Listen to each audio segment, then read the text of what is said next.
আসসালামু আলাইকুম। কেমন আছেন সবাই? আশা করি আল্লাহর রহমতে ভালোই আছেন। সোমবারে হয়ে গেল আকসাইল মাঠে আরাফাত রহমান কুকু স্মৃতি ফুটবল টুর্নামেন্ট 2025-2026 এর ফাইনাল ম্যাচ। এই ফাইনাল ম্যাচের উপলক্ষে আকসাইল মাঠটাকেও অনেক সুন্দর করে সাজিয়েছে। আর অনেক দর্শক হয়েছিল। দূর দূরান্ত থেকে অনেক দর্শক এসেছিল এই ফাইনাল খেলা দেখার জন্য।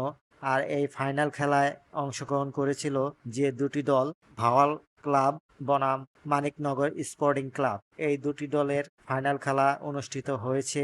1-0 গোলে জয়লাভ করেছেন ভাওয়াল ক্লাব। খেলাটা অনেক সুন্দরভাবে শেষ হয়েছিল। আর এই খেলাটা সম্পূর্ণ দেখতে চাইলে আপনারা সবাই ভিলেজ স্পোর্টস ম্যাচ এই লেখাটা লিখে সার্চ দিলেই পেয়ে যাবেন। ইউটিউব অ্যান্ড ফেসবুকে সম্পূর্ণ খেলাটা দেখতে পারবেন। আর আগামী 12 তারিখ থেকে কেরানীগঞ্জ মডেল থানা উদ্যোগে দ্বিতীয় আসর ফুটবল টুর্নামেন্ট আয়োজন করা হয়েছে। 12 তারিখে শুভ উদ্বোধনী ম্যাচ।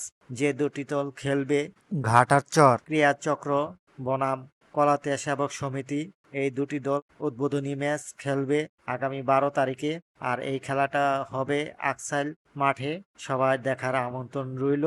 সবাই ভালো থাকবেন, সুস্থ থাকবেন এই দোয়াই করে মহান আল্লাহর কাছে। ভিডিওটা কেমন হলো অবশ্যই কমেন্ট করে জানাবেন।